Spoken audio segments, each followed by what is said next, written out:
ఎంత దుఃఖకరమైన విషయం. 48 గంటలైంది, బోటు కాలిపోయి 6 దేహాలు కాలిపోయి. ఇక్కడ ఏదో హాస్పిటల్లో ఇట్లా ట్రీట్మెంట్ చేస్తే ఎవరు బతకరు. అసలు ఎయిర్ లిఫ్ట్ చేసైనా సరే మనకి ఎలాగ మంచి హాస్పిటల్ లేవు, కానీ వారు ప్రాణాలు కాపాడే బాధ్యత. ఒక ప్రాణం విలువెంత? మత్స్యకారులను వదిలేస్తావా? ఓటు మార్పు అందరూ ఓట్లు వేయాలి. 2 లక్షల మత్స్యకారులు మాకే ఓటేయండి అని అడుగుతారు.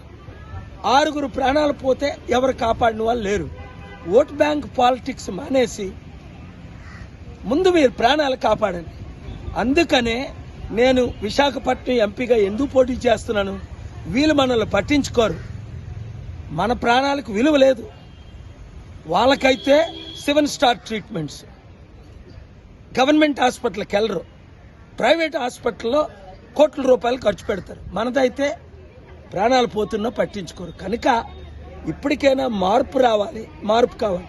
మత్స్యకారులందరికీ నేను ఒకటి చెప్తున్నా, మీకు బోట్లు కొనిచ్చారా? మీకు ఇల్లులు కట్టారా? మీకు ఉచిత విద్య ఇస్తున్నారా? మీకు ఉచిత వైద్యం ఇస్తున్నారా?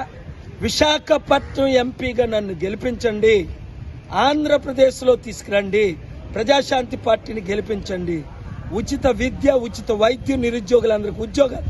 7569441275కి రెజ్యూమేలు పంపండి. ఎమ్మెల్యే ఎంపీలుగా పోటీ చేయమని అందరిని ఎంకరేజ్ చేయండి.